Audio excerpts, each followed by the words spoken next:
Hello and welcome back to another video in our channel. And today I'm going to do a podcast. I'm going to do a short 10-minute podcast, and my topic of discussion today will be my opinion on Maurizio Pochettino and his future at Chelsea. So before I even start my podcast, I want to notify you that you should check my new channel. And my new channel has very interesting videos, videos that deal with other teams. Now, a lot of you have asked me what is my opinion on whether Maurizio Pochettino should be sacked at Chelsea. And my answer to this question is no. I'm still one of the Chelsea fans who believe that Pochettino should not be sacked by Chelsea. And I have reasons why I'm backing this claim. No, this is an emotional statement for most fans, but I like to look at things from a rational point of view rather than looking at things from an emotional point of view.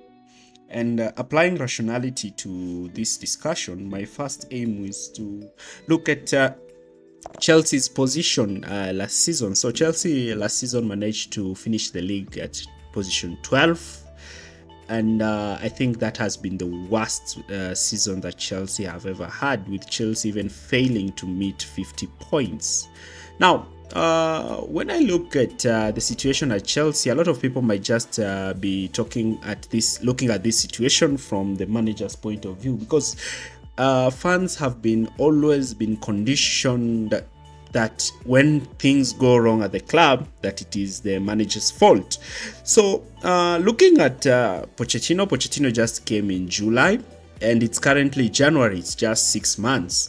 Now, a lot of people are trying to justify that Pochettino should be sacked because Ange Postecoglou is doing quite well at Spurs. But when we look at Ange Postecoglou at Spurs, we notice some key things. One, the core of the team has not been changed, and we also have experienced players at Spurs. When you look at the statistics for Tottenham Hotspur, you see that they have actually exceeded their XG both on position and goals.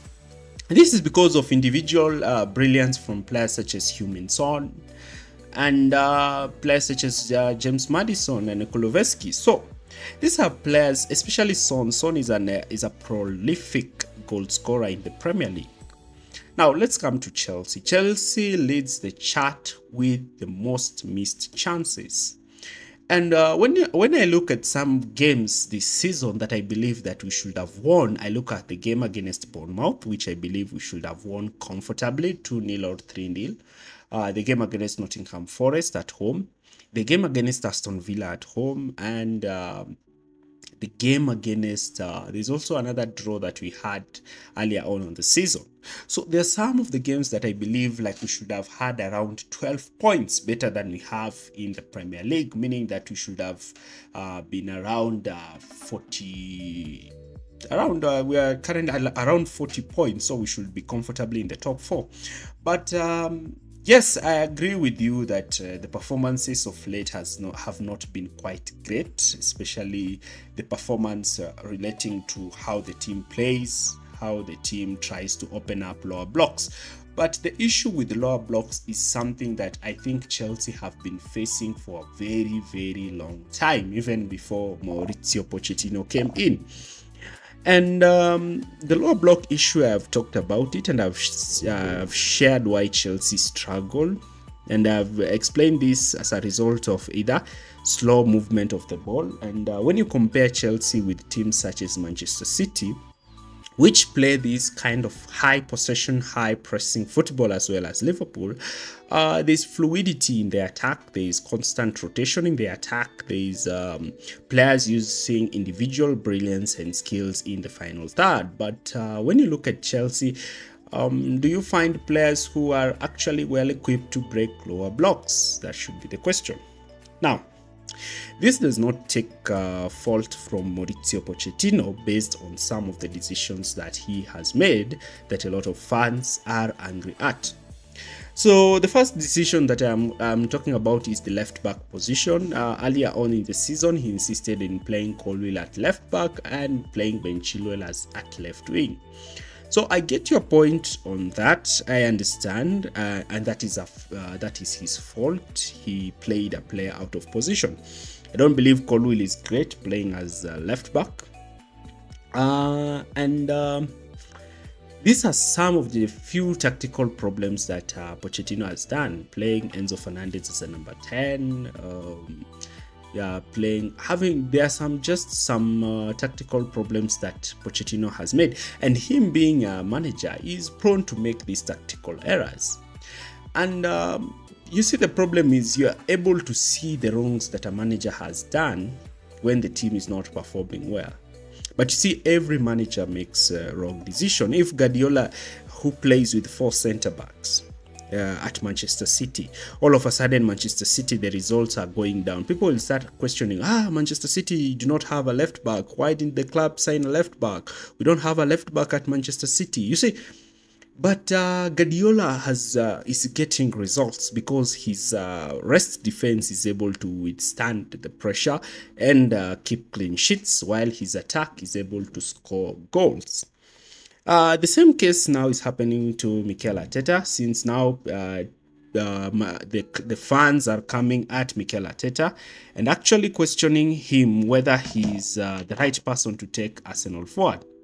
Now, when I look at the appointment of Mauricio Pochettino earlier on in the season, my view was that definitely Pochettino is not a manager who's going to win you the league. He's not a manager who's going to win you the Champions League. He's not the manager who's going to put you up there with the likes of Liverpool and Manchester City. But he's a manager who can get you top 4. He's a manager who can finish you 3rd. He's a manager who can improve you players. So lumping all the problems on Pochettino at Chelsea is where I have a problem, because before even this season starts, remember last season when people were saying that it would have even been we would have been lucky if Pochettino managed to come to Chelsea. And that is the truth. The Chelsea job is not as interesting as people think. It's not as fascinating as people think. There's a lot of problems at Chelsea. Huge problems at Chelsea. And one of the problems is the board. The board in their recruitment, the hiring of Potter, the sacking of Tuchel, and the 2 sporting directors take a huge blame for the mess that Chelsea have. Potter was also here, and he also made these complaints. The squad is bloated. The recruitment keeps on buying a lot of players. So you find the club has spent close to £1 billion, but the key areas of the pitch have not been addressed. The ownership seems like it's handling the football part of the club more like a business rather than a tool where they need to improve the players, where the team needs to win. So you find that there is no experienced player who's been signed in the summer. The club has a bunch of inexperienced young players.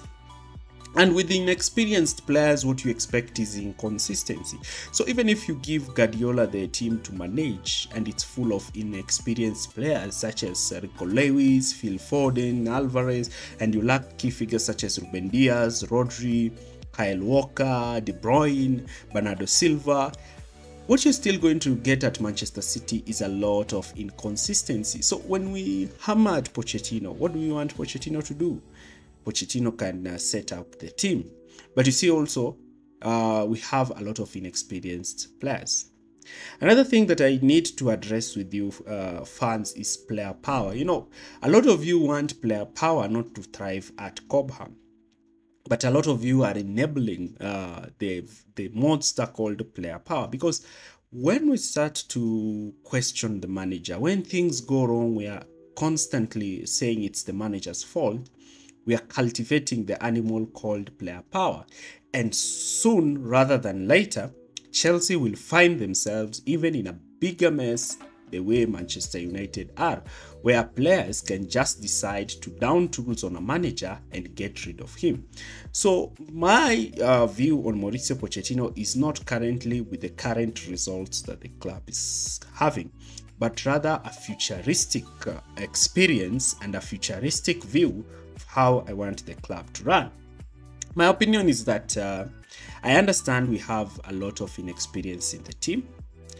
My opinion also is that I understand that the project at Chelsea seems not to be working as expected, but this is down to the ownership. The ownership have not addressed the spine of the team, and one key area is the striker position. I don't believe how we were going into a Premier League season with a striker who had just scored 13 goals in 42 games in La Liga.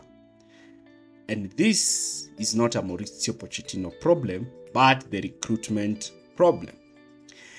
Bloating squad, you have too many excess young talents at Chelsea.